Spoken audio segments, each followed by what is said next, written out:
mics work. Good morning, everyone. It won't hurt you, I promise. It's safe. It's a safe space. Good morning, everyone. Thank you, thank you. Welcome to this panel of the Intentionally Digital, Intentionally Black Conference. This is the Black Digital Future. We have three presenters here today. I'm going to be moderating, and I'll introduce myself last. Our first presenter will be Darcy Charington Neal. He's from the University of Maryland here. The second presenter, and his presentation will be the Afrofuturist is Disabled, Diverse Representation Beyond Race. Next up will be Clayton Colmon from the University of Delaware. His presentation will be Against the Changing Same, Afrofuturist Pedagogy and the Counterpublic Utopia, excuse me. Lastly but not leastly, I'm speaking. My name is Will Thomas. I'm also from the University of Maryland. I'll be talking about in this great future, you can't forget your past. Yeah, I like Bob Marley, but we go deeper than that. So introduce, I guess, a few ground rules. We're going to try to, we want to be respectful of your time. We want to be respectful of each other's time. So we are going to keep our presentations limited so that there's time for questions. This is a conversation we're looking very much forward to stimulating it and having a great interplay between us and you and between you and each other. And so I will try to do that. We will all try to make this a respectful and vibrant and lively conversation, one that I've been greatly looking forward to, so I'm happy it's finally happening. And I guess, the other things are, yes, we are using pieces of technology, and yes, technology sometimes goes kaflooey. So if it does, we'll fix it. If we need to call somebody, we'll do that. But as the saying goes, one monkey don't stop no show, so we're going to keep going regardless of what happens up here. We'll start with Darcy Charington Neal. Are you ready? Yeah, you can use that mic. Hi, thank you. Thank you very much. Oh, say hello. Yes, hello. Oh, okay, there we go. Okay, thank you very much. I'm really grateful to be here. So I'll start by declaring what all of us here already know. The future is black, but it is also disabled. And for many, these two identities stand at a contrast of character. I was taught to be proud to be black, but pitied for my disability. Strong for my race, but acquiesced for my physicality. Such things often clash for me, and so I came to academia to look for an example. And when I was 24 years old, I was in the middle of working on a screenplay for my master's thesis in creative writing in London, England. It was a literal racial disaster movie set in the not too distant future of New York City. And in it, a world-ending apocalypse destroys the ozone layer gradually as dark-skinned protagonists fight for food, water, and their lives against the white populace, governmental surveillance, and lighter-skinned black family members. So in my research, I remember asking my professor where, in fact, all the black science fiction writers were, because all I saw were the endless abundance of white ones, and she led me to Octavia Butler as her only example. Since then, that was 2009, and since then, I've pretty much read everything that Butler has ever written, and I've practically adopted Earthseed as like my second religion. But with my introduction to Afrofuturism came a notable understanding of an absence. Essayist Sarah Farini writes that today, electronic media plays an increasingly central role in understanding the past and has become one of the predominant vehicles of expression of memory. And so, how today's society articulates digital foundations of cultural competence plays a huge and dominant stake in the expression of acceptance.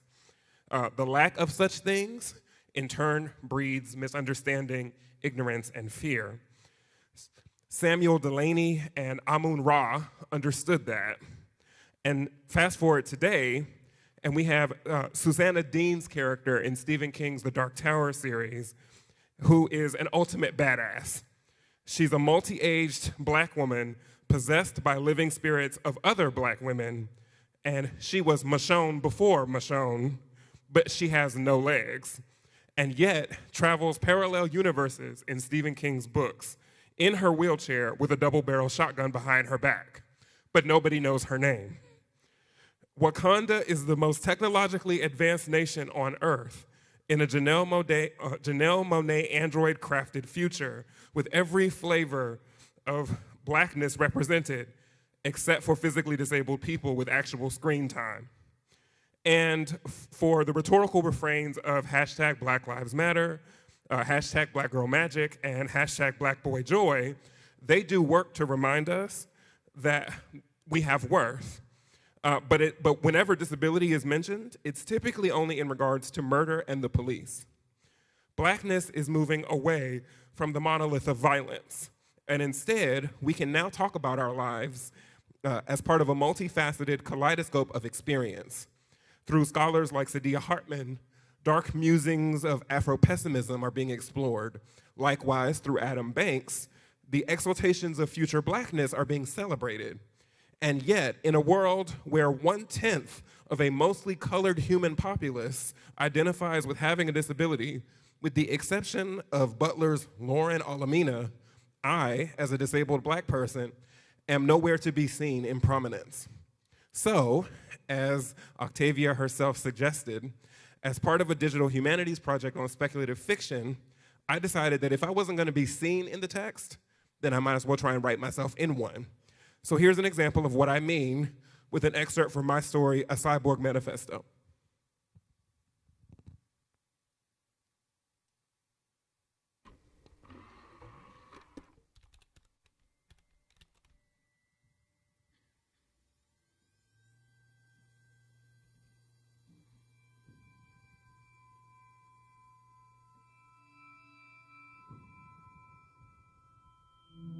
A cyborg is a cybernetic organism, a hybrid of machine and organism, a creature of social reality as well as a creature of fiction. Contemporary science fiction is full of cyborgs, creatures simultaneously animal and machine, who populate the worlds, ambiguously natural and crafted.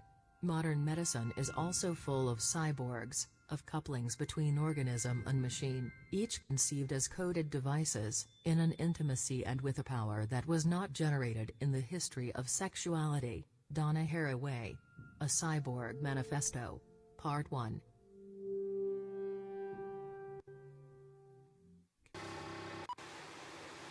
Protocol.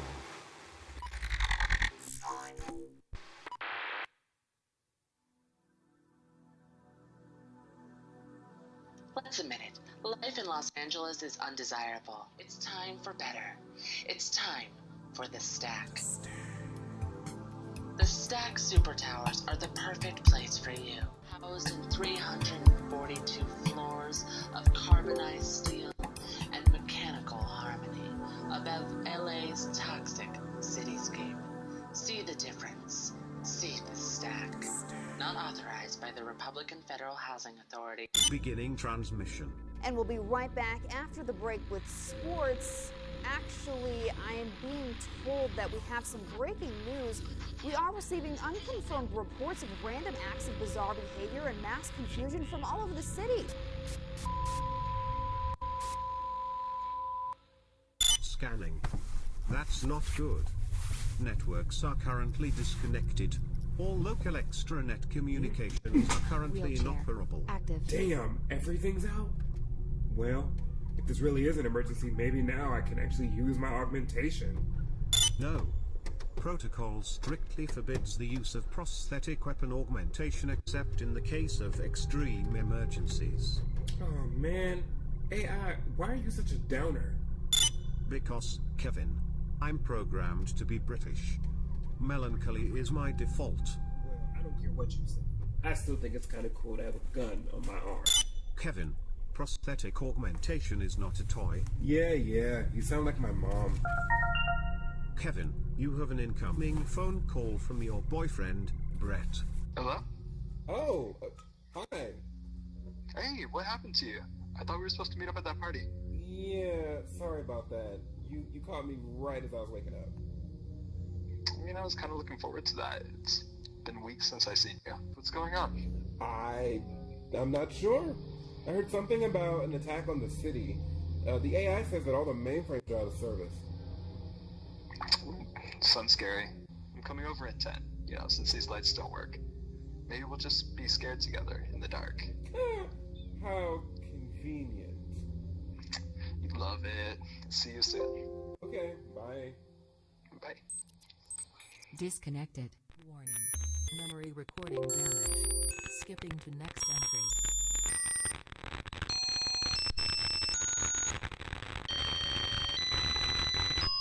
Connection restored. Playing. Warning. Unknown biomechanical pathogen present. Yeah. I fucking got it, AI. Shit. I'm just gonna stay in this concept. Okay. According to what I said. My name is Kevin Alves, and it's now 7:13, Tuesday, January 1st, 2083. I am currently trapped in a closet in my apartment because at approximately 7 p.m. tonight, something happened to the augment system here in the greater Los Angeles area. I think he's been infected with the hack virus. I don't know. I'm not even sure. Okay. You know what? Activate Protocol Beta 67 VT icon. Are you sure that's the right? Yes, I'm fucking sure. Activate it. Protocol 67 VT icon is now activated in emergency mode. 3 shots authorized. Radial and forearm modification complete. Plasma cannon online. Okay. I think we're good. I'm just gonna open this. Brett.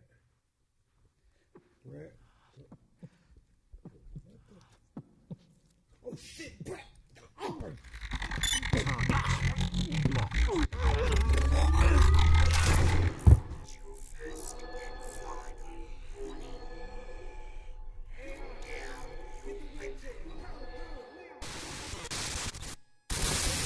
Error. Data has been corrupted. Second cyborg concluded. Please insert next. Repeat. Error. Data has been corrupted. Second file of a cyborg manifesto concluded. Please insert next memory to continue.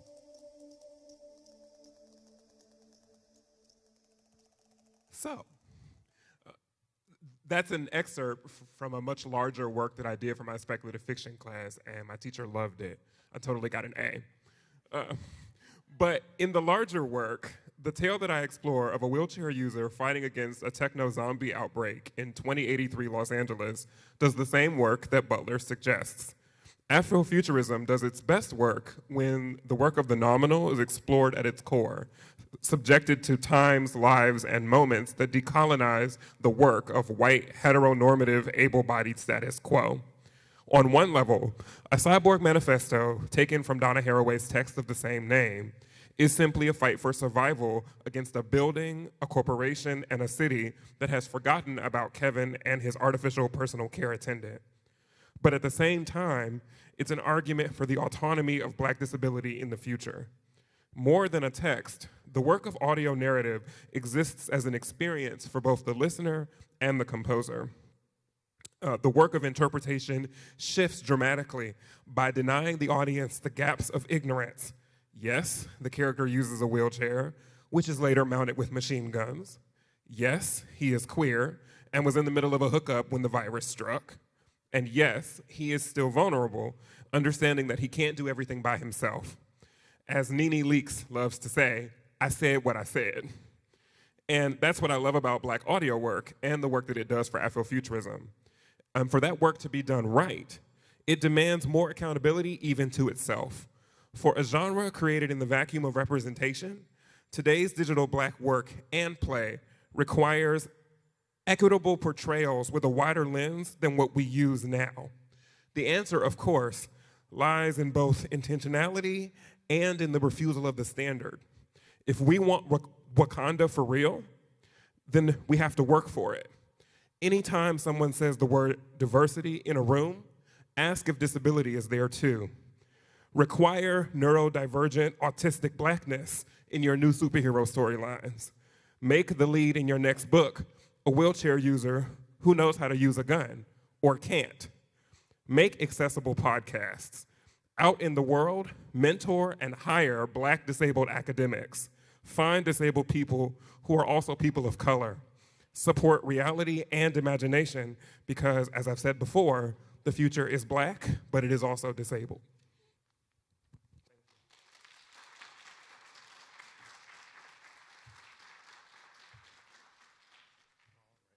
Many, many thanks. Next, we're going to move on. I managed to lose that. To Clayton. Good morning. Thank you so much.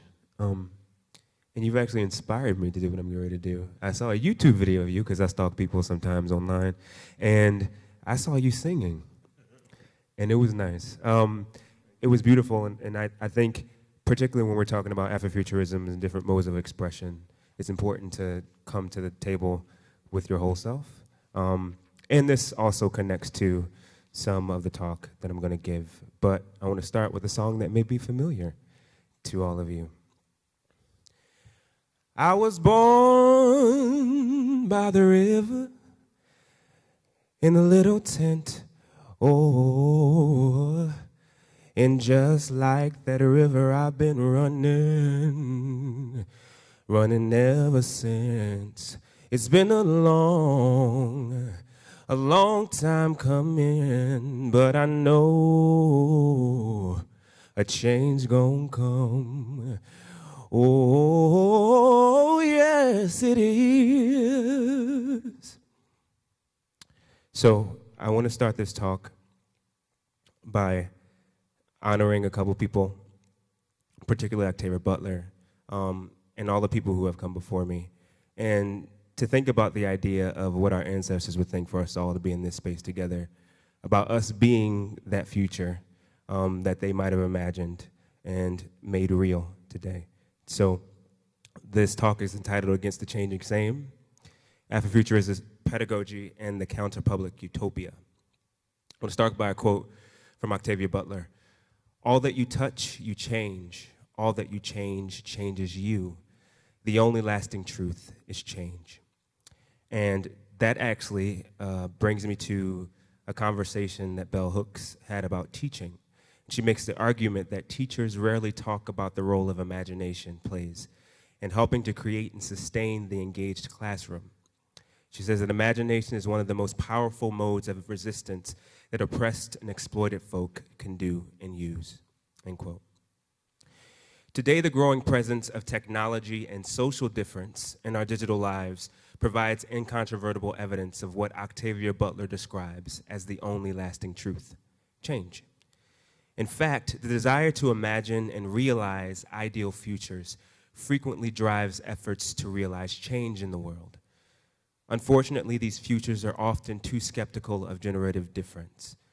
They amplify narratives of erasure and homogenization that have reverberated through generations, drowning out Black voices with the discordant drum of the changing same.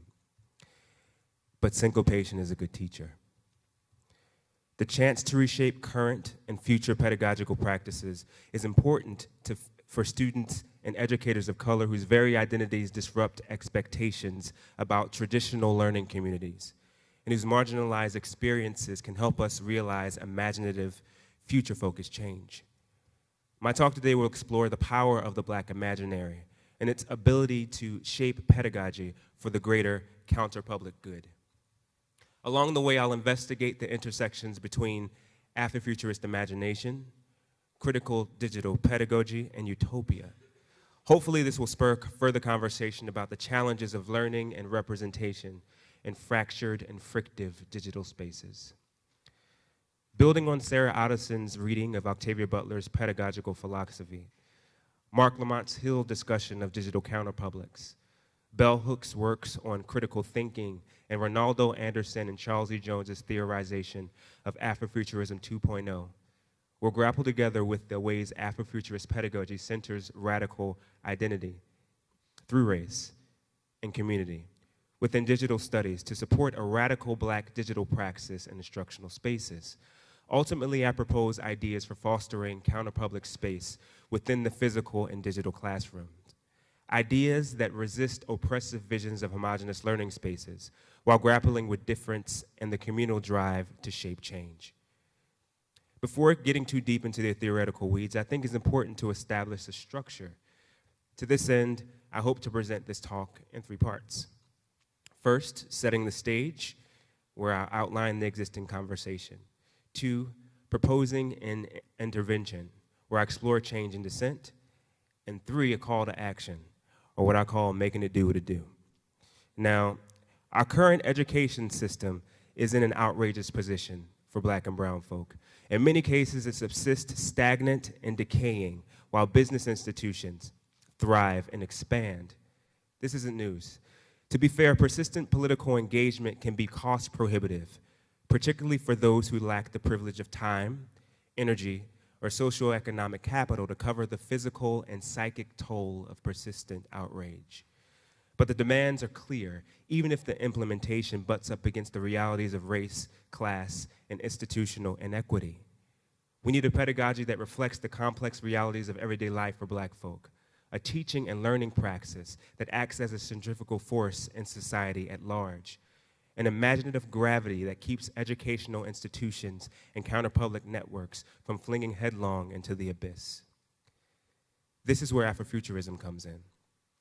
Not a one-size-fits-all proposition, but as an imaginatively capacious approach to thinking about, talking about, and creating an inclusive, networked educational space. So here's where I set the stage. Speak about Afrofuturism, digital counterpublics, and critical digital pedagogy. So Afrofuturism has exploded in public perception recently. You all know, you've seen Black Panther, likely you've listened to Janelle Monáe, and you've looked at Solange on a couple covers, hopefully, providing diverse approaches to engage and empower a range of marginalized stories. At its best, it has fostered what Walter Mosley describes as, quote, an autonomy created out of a desire to scrap 500 years of intellectual imperialism. But the troubled history between Black experiences and intellectual imperialism is difficult to scrap. It has forced students to submit to educational regimes that suppresses imaginative impulses in favor of flattened learning objectives and outcomes. Racially biased standardized tests codify discrimination.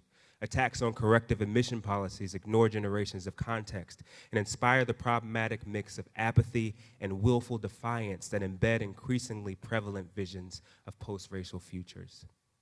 Fortunately, Afrofuturist texts such as Octavia Butler's The Book of Martha, N.K. Jemison's The Stone Sky, Janelle Monáe's Dirty Computer, and Martine Sims' The Mundane Afrofuturist Manifesto often provide counter-narratives to homogenize depictions of tomorrow and show what it is to dream big and Black.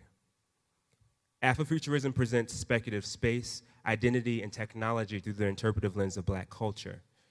A host of scholars, including Ronaldo Anderson and Charles E. Jones, have worked to respond to social media and other technological advances since the middle of the last decade, and since Afrofuturism was coined. Most of the expanded discussion revolves around the advent and proliferation of new spaces that intersect with and complicate the history and future of Black cultural production. I argue that Afrofuturist pedagogy seeks to nurture a sense of agency that takes root in the Black experience and supplants a narrative of bondage, inequality, and social economic indeterminacy. But it doesn't forget it. Afrofuturist pedagogy requires students and educators to expand their respective definitions of literacy to include digital tools and multimodal expression. Technology's presence in Afrofuturist knowledge building encourages educators to evaluate the theory and praxis of learning, especially as we consider the networks of curiosities and experiences that shape students' perspectives in public and counterpublic discourse. So Mark Lamont Hill defines digital counterpublics as any virtual, online, or otherwise digitally networked space, community in which members actively resist hegemonic power, contest majoritarian narratives, engage in critical dialogues, or negotiate oppositional identities. This definition works well for Black Twitter, which he argues makes room for critical pedagogy, political organizing, and both symbolic and material forms of resistance to anti-Black state violence. I agree and would push this assertion even further to claim that Black Twitter should be read as an Afrofuturist knowledge-building space, that when used with digital discussion, annotation, and content creation tools such as Hypothesis, Audacity, to get at your discussion of audio, and others, can help educators and students realize a digital counterpublic classroom that acts as a gestation space for radical, resistance-focused discourse. These days, most students are always already connected to a range of complementary and competing digital content. Meaningful engagement with this content demands a fundamental critical digital literacy that is often assumed but rarely assailed outside of the classroom spaces. As democratic ideals give way to technocratic realities, critical digital literacy equips students to challenge and shape our collective understanding of participatory action. It also gives students a sense of agency by honoring their individual voices and experiences through pedagogical praxis. In this, students and teachers work together to determine how connection and advancement is defined within knowledge-building communities. This speaks to Hill's representation of Black Twitter, even as he acknowledged the concept as a, quote, site of struggle, in which different value systems, politics, identities, and ontologies shape the shifting terrain. It's here that I pick up Hill's call to explore how digital counterpublics, quote, enable new forms of theorizing around space, place, sociality, politics, and resistance. Some have called this practice creative knowledge work. I call it the realization of an Afrofuturist pedagogy. This nuanced reading of knowledge production is particularly useful for students and educators of color who often occupy marginalized spaces in virtual and mobile communities of practice. In these troubling times, knowledge-building efforts should lead to democratic participation in what Ian O'Brien describes as a digitally engaged wakefulness. O'Brien would feel at home in this ongoing conversation about the efficacy of academic institutions and spaces, and the insular requirements for tenure and promotion that all but prohibit some faculty from engaging with the public. Indeed, he suggests that, quote, if academics and institutions of higher education are to continue to identify themselves as bastions of critical thinking and proponents of service to the community, scholars, both individually and collectively, need to redefine the knowledge, skills, and practices associated with the profession. We must identify new ways to engage in digital literacies and practices across the many duties of the professorate. We must make intellectual work accessible and accessible work intellectual. We must simplify complex challenges and inform the public while not simply dumbing down debates. We must recognize individuals and groups that may be outside of our echo chamber, end quote. This challenge and help should support us to see the benefits of requiring professors to include and join their students in the process of counterpublic intellection in network spaces. Thank you. This is particularly significant as we think about implementing technologies and tools. So I got a minute, so I'm going to make it do what it do. Now, what I want to talk about is, in this space, the idea of erasure and disappearance that happens in these spaces when we don't take into account some of the more sundry spaces that can exist for people of color. So if we look at education as a utopian project, it's not about necessarily just fostering critical consciousness, but also about teaching students to take responsibility for their perspective, to be personal, to be political, and to be global. So in my last paragraph, I want to talk about what Afrofuturism means to me. The discussion of knowledge here is powerful when we consider in relationship to Afrofuturist erstwhile definition of a cultural aesthetic. Afrofuturist pedagogy is a pedagogy born of difference. It is at once connectivist and deconstructive. It works to bring together a decentralized, diasporic vision of experiential learning that challenges idealized learning environments, which rely on meticulously calculated metrics and blank slate pupils. It shows us the benefits of critical inquiry while challenging us to deconstruct and reform the building blocks of our epistemic existence on this planet. At base, Afrofuturist pedagogy demands a radical approach towards the chaos of learning and being, particularly as evolving discussions of online learning and digital citizenship continue to upend established conversations about representing marginalized voices and identities in these new and evolving digital spaces. Thank you.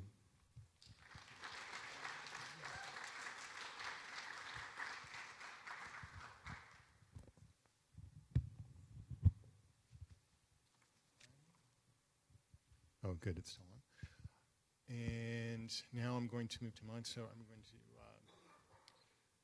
I'm not going to move you long. I'm not going to be changing my slides. I'm just going to put one up. So. Oh, okay. Yeah, so it'll just take a second. So this doesn't even really count as a technological kerfuffle. It's just a slight monarchy.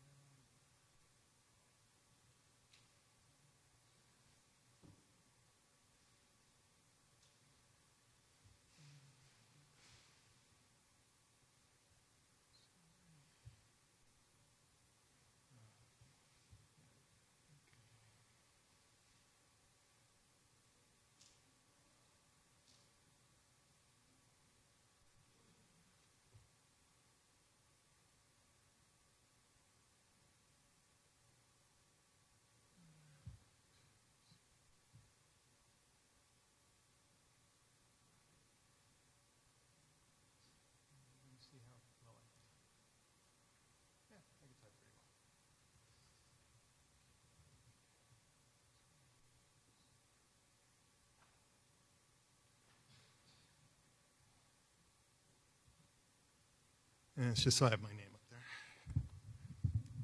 But it's going to be hard for me to time myself and switch that, so we're just going to do this.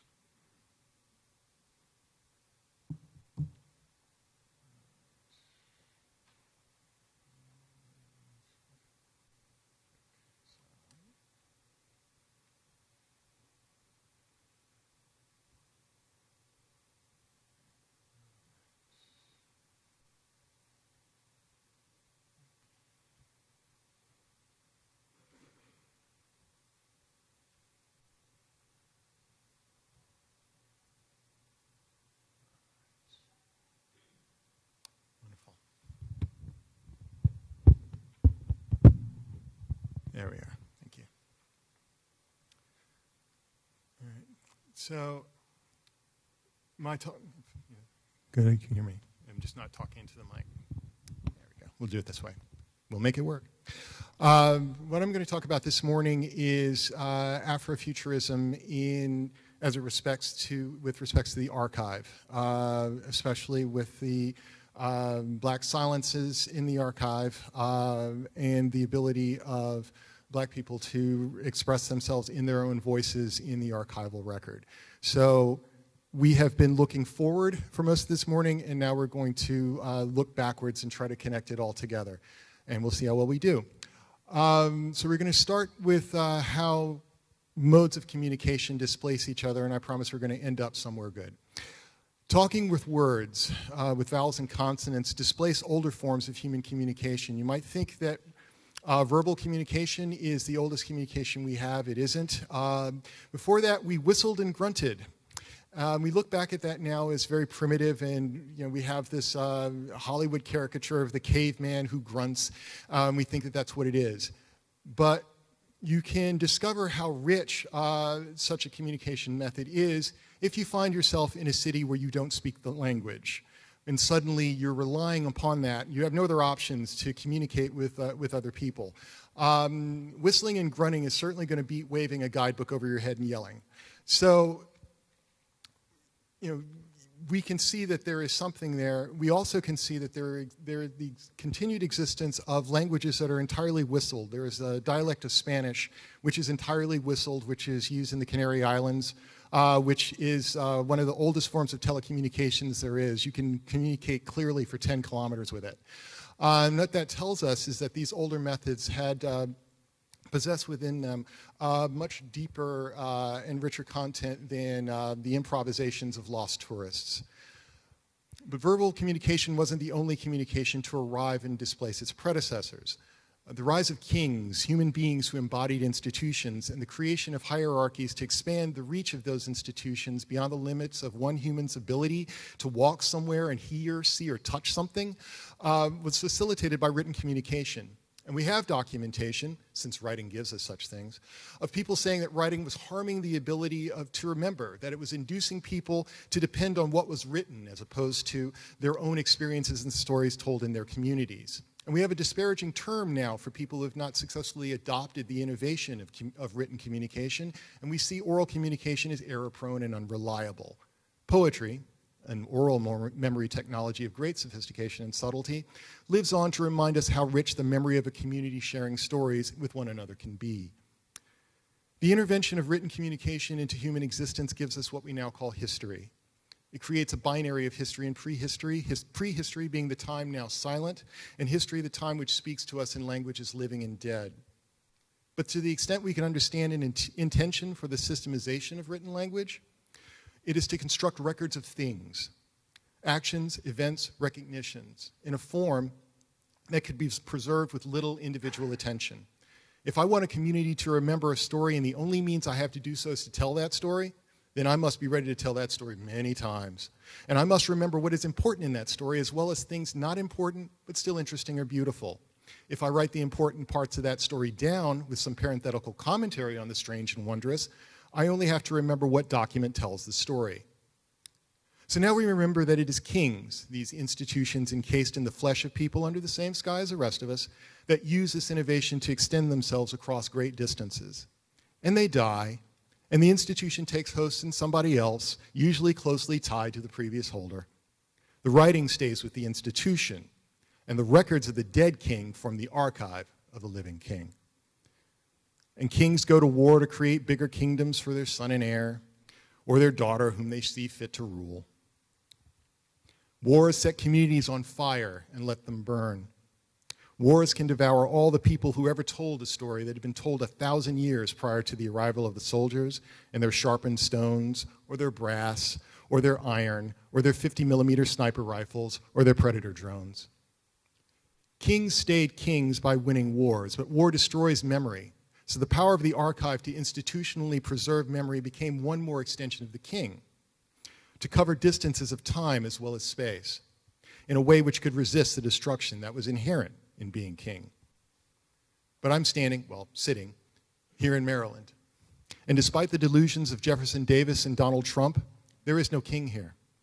No institution made flesh as such. Something happened in our tale then. A couple of somethings, actually, to make that possible. The recreation from the archival record of the Roman system of latifundia, slave agriculture across Mediterranean Africa and across the Straits of Gibraltar into Spain, by the Genoese and the Castilians and the English and the Portuguese, gave them a template to build slave labor camps spanning oceans.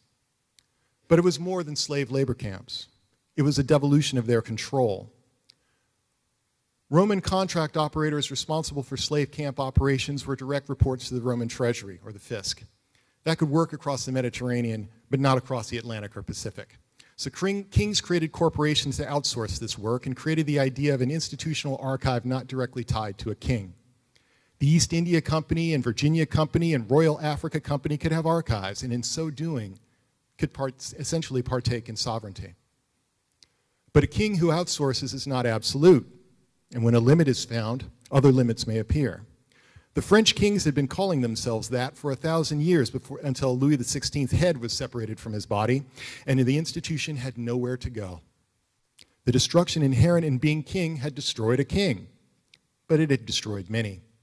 What was new was that it severed the transmission of the institution from person to person. Usually, this contradiction was handled by a foreign king acquiring a new title.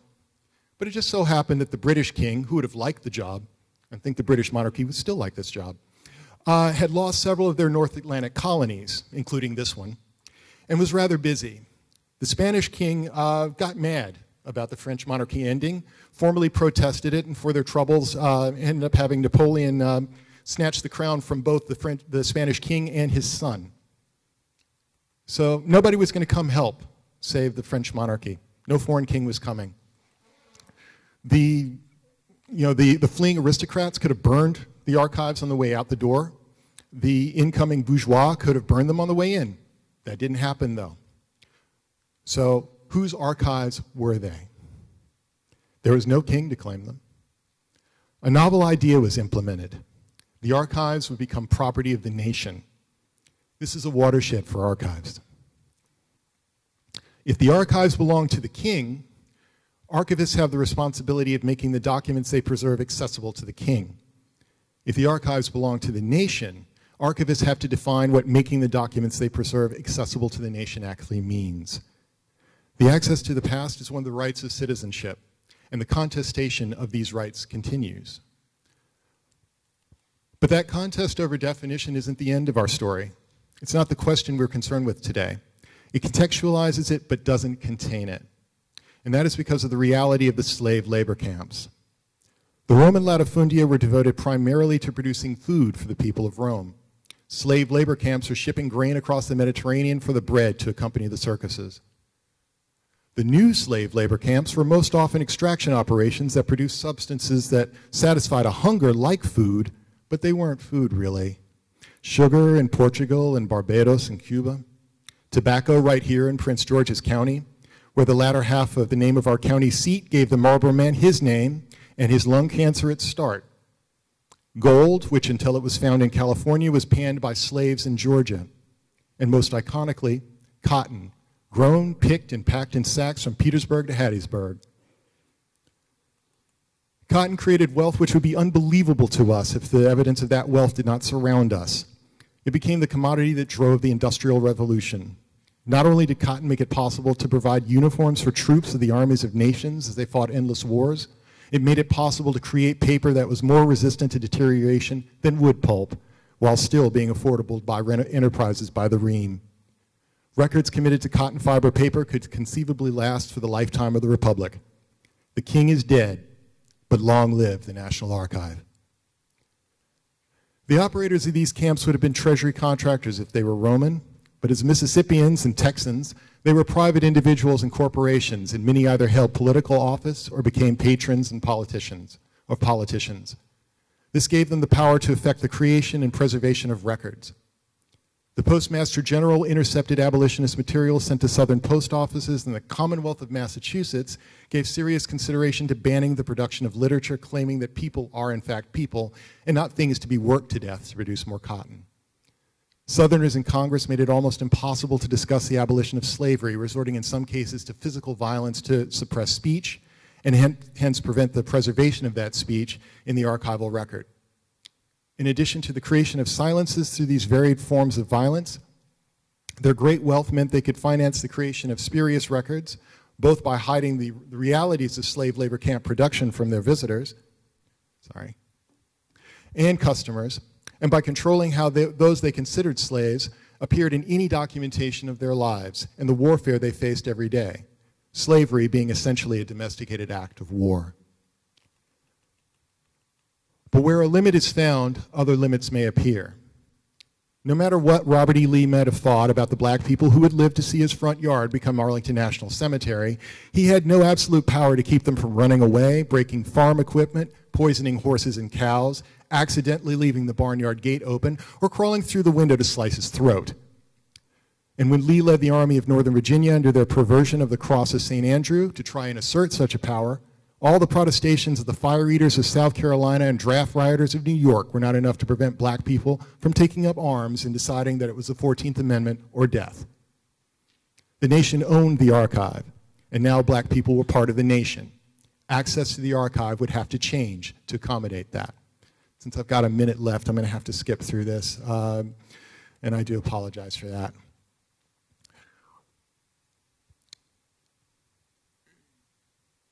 Skipping forward, our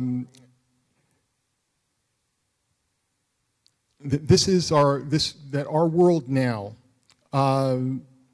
is shaped by the past efforts to undo, upend Jim Crow in the libraries of Petersburg and Birmingham, and that these struggles directly fed into the collapse of the British Raj and the fall of the Dutch Governor General of Indonesia and the fall of Saigon and the leak of the Pentagon Papers and the leak of COINTELPRO information. Those that had been under the heel would have access to or would flat out own the archive. Yet, One labors in vain to make the archive confess, after this late date and with this history, that there is any reason left to believe in the divinity of kings, bureaucracies, trading houses, or algorithms. Having thus run out of alternatives, we must learn how to share this planet. And in order to do that, we must learn how to share our past and our memories of it. A memory commons, a sharing of memory which persists beyond any one person who has that memory, is an interdisciplinary effort. Both the institution and its implementing computing methods must reflect the context of predecessor institutions and their ultimate inability to share the past with all those living in the present. Core to its mission must be a pedagogy that teaches how to access and contextualize the objects it preserves, whether they be born digital, digitized, or never digital. And it is an institution we participate in, whether we have an MLIS or just a library card we got when we were 10.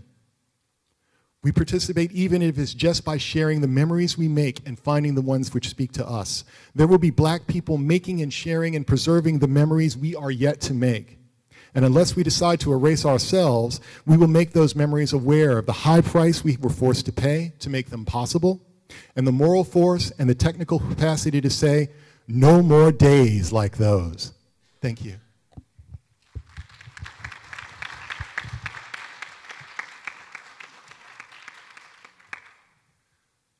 Alrighty.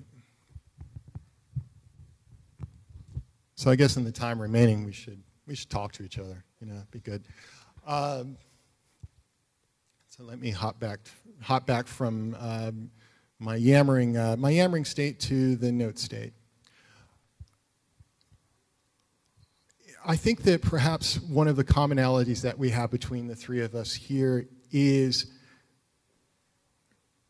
A, the belief that there are Black people in the future, and B, that the things which were done to erase Black people from the past are things that we cannot allow to keep going forward in the future. Whether that is by the insistence, despite attempt to being pushed out of the frame of the conversation of your presence, or by making sure that when we are teaching the next generation that we are, that we are centering their history and the ways in which they have, and centering them in what they're learning about, and making sure that if you are Black, you have the access to the past that and the right to the access to the past that everyone else has, and that you Black people are making memories going forward. And you're not just simply reading about other people's. So let's start with that concept of erasure. I'd like to, just walk through the panel and talk a bit more about countering erasure in Afrofuturistic thought as you see it. Yeah, it's yeah. I was gonna say, like, I think what really draws me onto this work is I do a lot of traveling internationally, and it always strikes me as incredibly odd that, like, for example, I recently went to Seoul, South Korea for vacation, and they've seen Black people. Like, that's not unusual. But Black people with disabilities, they have not. And so I would be minding my business, and people would literally just cut me off and stick cameras in my face. And, like, it's constant. No matter where you go, I just had it happen to me in Amsterdam this summer. People just stick cameras in your face and just click. They just take pictures without your permission. And when you ask them to stop, their response is, well, I've never seen it before. And so I feel like, the concept of, like, Afrofuturism is that, you have to put a record down so that way, like, this doesn't happen. Like, people will be able to see, like, in text and in media that there is a diverse representation, not just of Black people, but all kinds of Black people, because the idea that you're an anomaly of the universe, like, that shouldn't be. And, there shouldn't be people that are shocked to see your face. So, I mean, I'm thinking it's 2018, like, such things should not be, but they are. Mm-hmm. So, I mean, there's the paradox of erasure and heightened visibility going along at the same time. People can see you, but they're writing their own narratives over you. Yeah. Yeah, absolutely. Yeah, in my current capacity, I work as instructional designer. So I help faculty and other people kind of build spaces in different spaces, so in physical spaces, but more recently or much more actively in online spaces these days. And what I've noticed in getting to your question about erasure is some of the studies that exist on how it is that people access online spaces and making assumptions about how those spaces are built, so how those spaces are designed online, so websites, apps.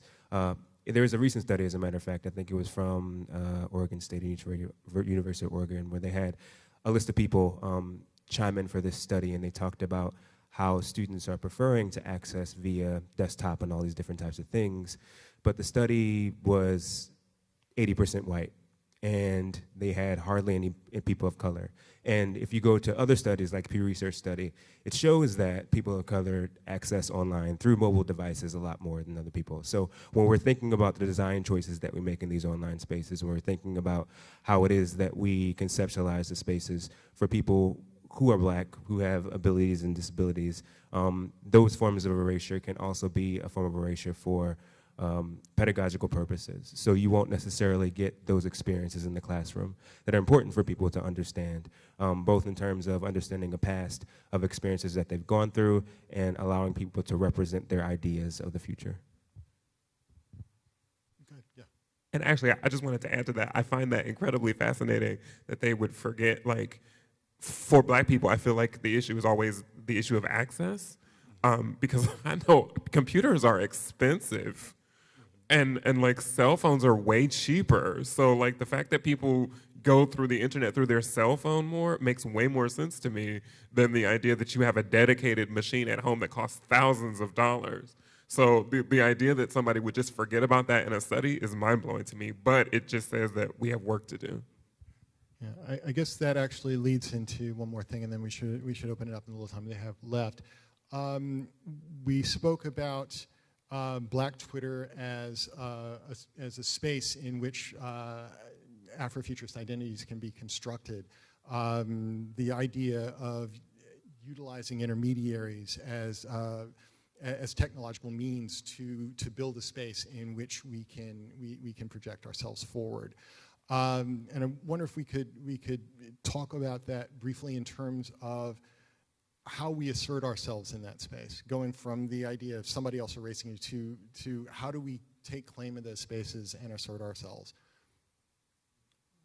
I would think that, so if it were me, I think part of it is finding people that we agree with and that understand what we're trying to do, and amplifying their message so they can amplify ours. I know, like, over the summer, there was a Twitter feed that came out. Somebody wrote a ridiculous comment about, oh, how sad, the only time, he said, how sad is it when you see a hot girl and she's in a wheelchair? Like, how terrible is that?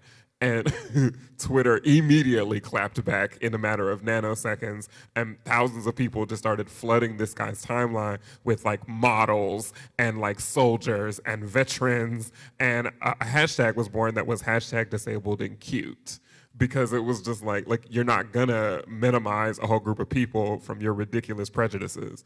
But the idea was that it was co-opted by so many other people on Twitter who then amplified that message, and they made it into a thing, and it was absolutely a viral message that needed to be sent, but it was used through the power of other people. Mm-hmm. I think it's also important to piggybacking on that, talking about communities of people who connect with you, it's also important to have a space where people can imagine and dream collectively. I think, for example, like in the classroom, when talking about pedagogically, there's a story by Octavia Butler, The Book of Martha, where she has a conversation with God, and God changes form. Ultimately, God becomes a Black woman, which I think is probably closest to true if there is a thing. But I think what happens there is God asks her the question, what one change would you make so that humanity doesn't destroy itself? And I think that's a very important question, particularly for today as we hear all the comments about global warming and everything like that.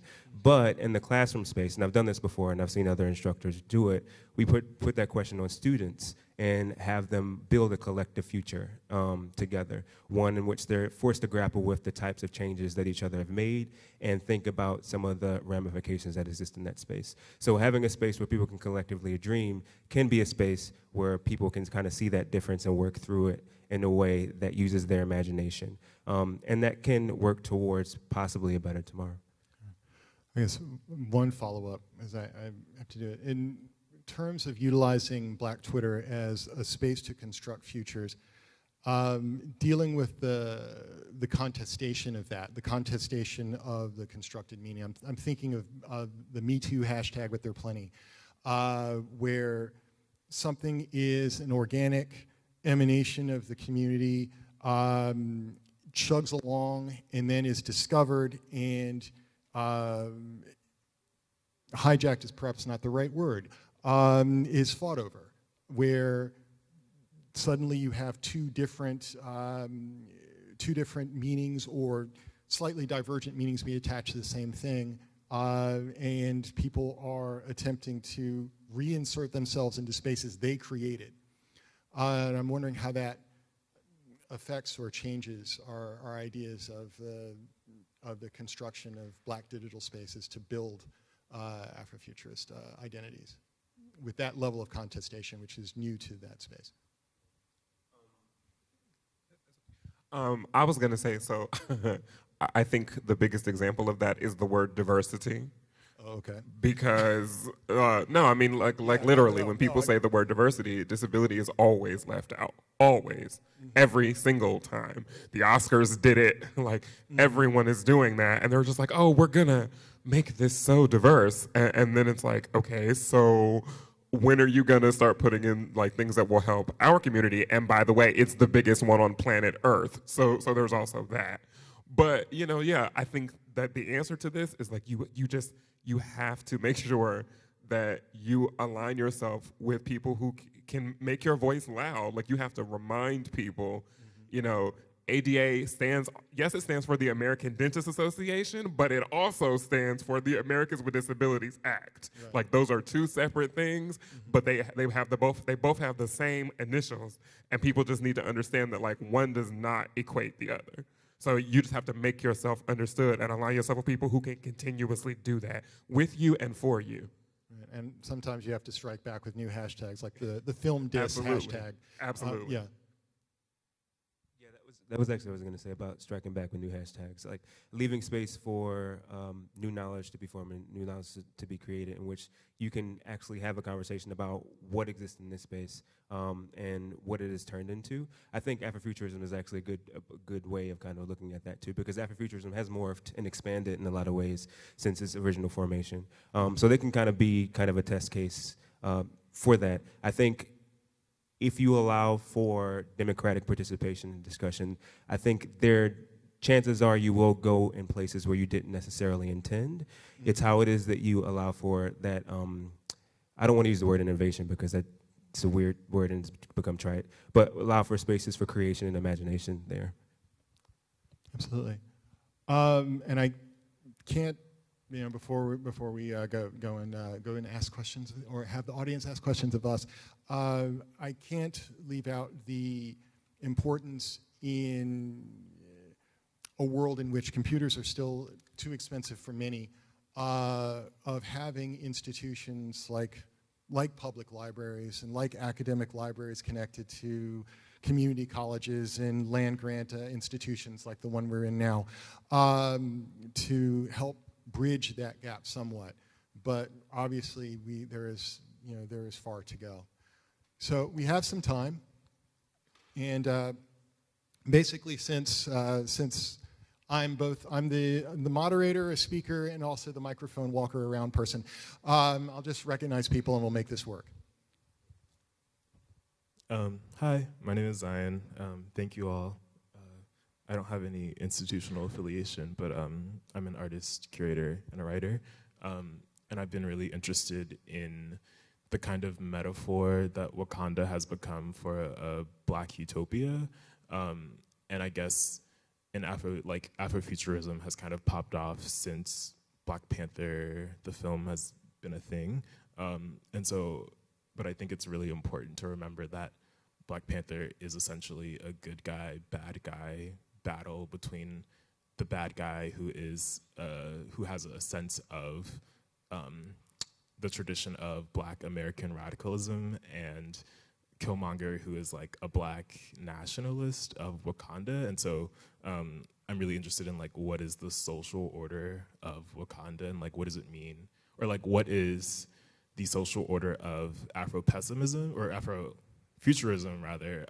And I guess like kind of like my provocation for y'all is like, what does it mean to, I guess, think about the gradations between Afrofuturism, Afro-pessimism, and like maybe like a Fred Moten Afro-optimism approach, and like what is like the gradations between those three theoretical positions to create a praxis that involves all of those things to think about Black people in the future.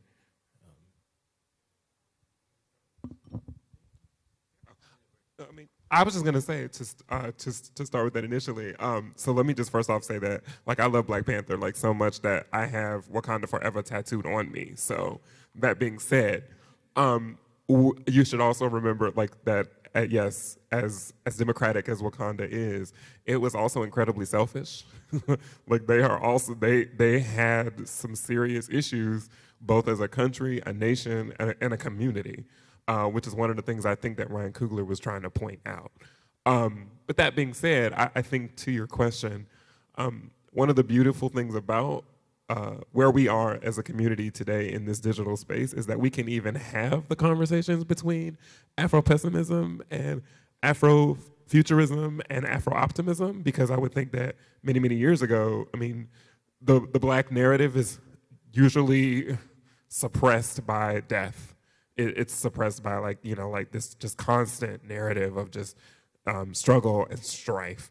And, you know, there wasn't really a lot of time to be thinking about things otherwise. Here we are now where I think, you know, the pendulum kind of swung the other direction. People wanted to take a lot of time to celebrate and, you know, get their life, as that may be. And here we are now where we're kind of in the middle. Like people have the ability to talk about, yeah, there are lots of good things and lots of bad things. So I think to your point, I just think that it's important to make sure that people understand that there is, in fact, versions of it. Like it's not, Afrofuturism is not all progress. It's not all modernity. It's not all, you know, decolonization. That is a huge part of it, but that's not the only part. And I think that it's just important that people know that.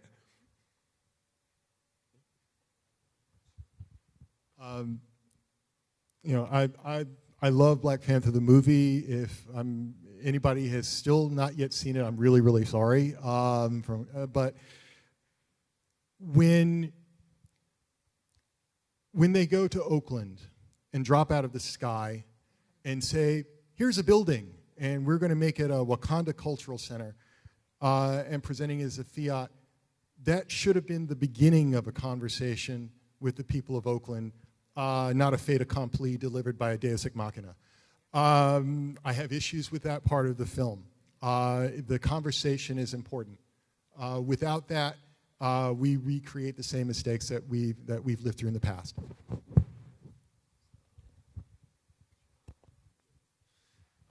I won't say much that hasn't already been said. I think Black Panther is important. I also am concerned about Disney.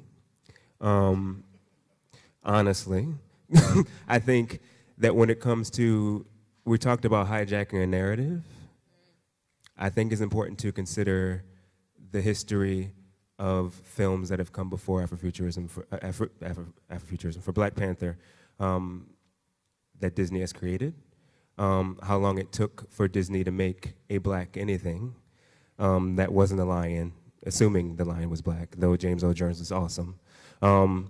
So I think it's important to think about that too, and how capitalism plays into this. I don't want to be a pessimist, but yeah.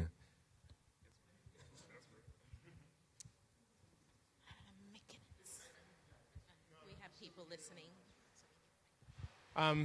So it's a two-part question. One is for you, on the end, just in terms of about Black Twitter as a pedagogical tool. One is sort of like referencing what tools are you using in education to sort of like call together and curate the content that is being produced so that like all digital media and digital platforms, the sort of like meaningful aspects of it are sort of pulled aside from those that are entertainment. And then the second part to that, leading to this idea of this narrative about Afrofuturism, with so much of the visual culture of blackness being wrapped up in Wakanda, a present day aesthetic. Like, don't we run the risk of a terrible risk, I would argue, of sort of like a contemporary visual that has lost sight and lost sort of a collaborative nature from those outside of, as you mentioned, the Disney network, but more specifically out a West Coast network and a very small exclusive circle of creators trying to create a vision of a future for a population that is not monolithic.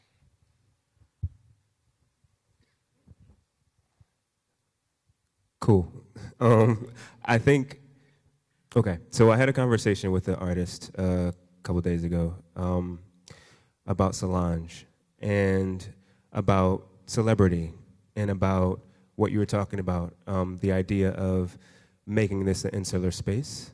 I think, to answer your first question about tools, I don't just use Twitter. I actually use a couple other ones, like I mentioned before, Hypothesis, which allows you to kind of annotate different spaces and curate that space for your students. So you can either be in public or outside of public spaces. That allows you to do that for anything on the internet. And also, I try to use tools that are free, so stuff like Audacity as well. That's important to me. But I think when it comes to that, I think it's important to impress upon students the idea that you should critique anything that comes to you, no matter if it comes from a face that you like or a face that you disagree with. Nothing is too high or mighty for critique. And I think that's important to remember. As far as the artist communities, what I was mentioning before about the conversations about artists and Solange, I think it's important for people who are in these spaces of privilege, not necessarily in the instance of race, but in the instance of having capital and having social space for them, to recognize where they are, and also to not downplay the voices of individuals who don't have that same amount of capital. And I think that the artist who I was speaking to made that critique, made that argument that what we do is, you're right, we focus on the big voices and don't necessarily talk about the democratic participation or communal aspect of that. This is part of the reason why I liked some of what Janelle Monáe was talking about when she talked about the Wonderland Collective, and that narrative that exists about the act of creation never being something that's individual. Even if you are doing it, quote unquote, alone, you still had a host of experiences that you encountered in creating that thing. I hope that answered your question. It was a really good question. I hope it at least got to a little bit of it. Just one really quick thing, because Black Panther had such an outsized impact on the African American imagination, but it's not the only contemporary visualization of black people going to the future. Doctor Who right now is getting ready to, this Sunday, take the companions, which include multiple people of color, including a Black Briton, to back to America to meet Rosa Parks. And I am excited and I'm frightened as to what's going to happen. I don't know, but you know, it's not the only contemporary Afrofuturist thing on television or thing on media gathering huge audiences. Black Panther. So just saying that. I just want to add, for the culture, like Wesley Snipes was it for me. Blade was the bomb. Yeah. So everybody acting like they forgot. I ain't forgot. Like Wesley Snipes started that rated R comic book movies. Like Deadpool need to sit down. Yeah, one more question. Hello. Sorry, hello. Thank you. It was a great panel. My name's Miles from the University of Leeds in the UK. I just had a question about the conceptualization of the future and a future.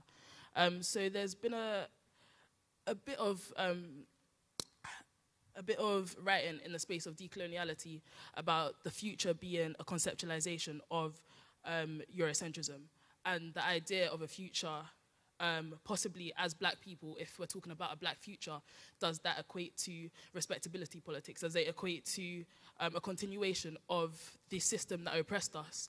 And so Walter McLolo talks about colonization was kind of an attempt to situate America as the future, Europe as the present, and everybody else on like the African continent, other continents as in the past. And so how can we kind of decolonize the idea of a future that is actually beneficial for black people globally, not just black people in the global north? Just really quickly. Reconstruction of the institutions, honestly, very simply. Total reconstruction of the institutions. Yeah, I mean, I was just going to add, I think that was the primary goal behind the reason why Wakanda closed their borders. Like, that, the answer to your question, I mean, there's a reason why they had it shut.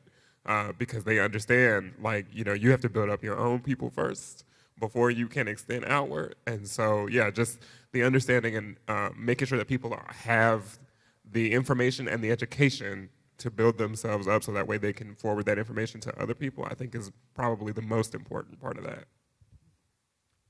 I agree. I would also say it's important to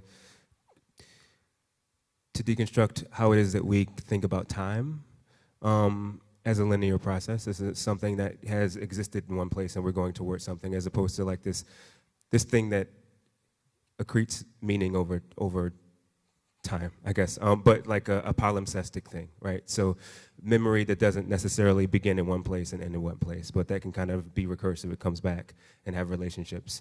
And I think that does some work of deconstructing that notion of like somebody's the past and somebody's the present and somebody's the future, you know?